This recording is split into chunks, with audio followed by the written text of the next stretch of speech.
Hi everyone, me again in sunny Smyrna, Georgia on a lovely Tuesday afternoon, about 2 o'clock. This is December 29th, I think it is.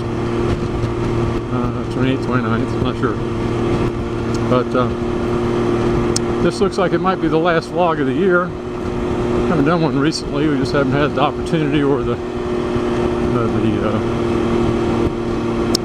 will to do one. But Christmas time's a bad time to get out and ride. For us, we travel and so many grandkids to look after. Just don't get a chance to do much. But anyway, next 3 days are calling for rain in this area, in the Smyrna area. So my guess is this will be our last ride for this year. I imagine I'm like a lot of you. I'm ready for this year to be over and done with. The pandemic, the reaction to the pandemic, the election, and the reaction to the election. It's been a busy year.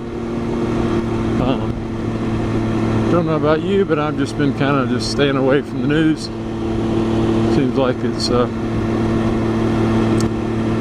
just become a bunch of garbage recently. Maybe that's just my opinion. You don't know what you can believe, what you can't believe. So, who knows? Anyway, I don't want to talk about that today. I'll talk about my Ryker.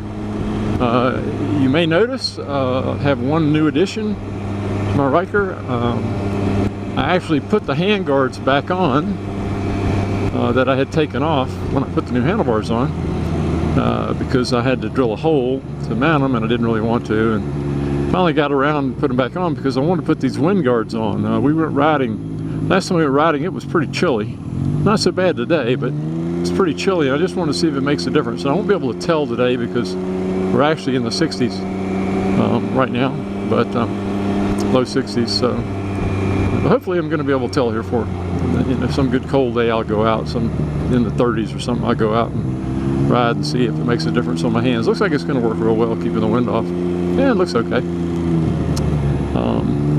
Update on everything. Give you an idea of what I have been doing, how busy I've been. The mighty Kia developed a coolant leak. They come with plastic radiators, and it had developed a crack over 241,000 miles. It finally cracked, and I had to replace it. It turned out not to be a huge job, a little more than I wanted to do. Had to change a few things up. They've changed the radiator a little bit, and but everything went in fine, no problems. Then the next thing we noticed was I noticed some antifreeze on the carport underneath Susan's Spider up here, and that turned out to be a $20 Y fitting or T fitting on top of the motor that divides the water up to two different, I guess, to the two heads. Unfortunately, you have to basically disassemble the Spider, excuse me, to get to it. So we just picked it up this morning, $750 lighter on our pockets. But you know, really, in the looking back on things, really, the Spider hasn't really cost us all that much. I've been pretty happy with it. A Spider is not a cheap animal. I consider the Ryker much cheaper maintenance-wise. There's really not that much to a Ryker, being that it has a belt drive instead of a fluid transmission like Susan's does. So there's a lot less to deal with. And it's a lot easier to get to everything on this. So hopefully I'll be able to, and I'm going to do all the maintenance on both from now on, where our service agreement gave up on finally ended on the Spider, and I'm not going to get another one. I don't think I'm going to get another agreement unless I come across stuff like this I can't do a lot of it, and then I'll go ahead and get one. But right now it's working out pretty good. What else? Let's see. Oh, the expansion tank on Susan's hot water heater started leaking. Okay, and I am. Go ahead. So it started leaking, and I was looking at it. It's kind of on there, kind of dodgy. I'm not sure who put it on there. first time. I'm not so sure if it wasn't a non-plumber, but I was kind of worried I might rip the copper fitting out that it was attached to when I was disassembling it, but fortunately it went good, and so instead of spending $600 on a plumber, we spent $45 on a new expansion tank, and I've got the experience of putting one on. I guess I ought to start filming on some of this stuff, but really it's kind of boring. It's stuff that I should be able to do. I mean, I've been mechanical all my life. It's what I loved to do when I grew up and learned and trained to do when I was a kid. I actually did for a profession for a while.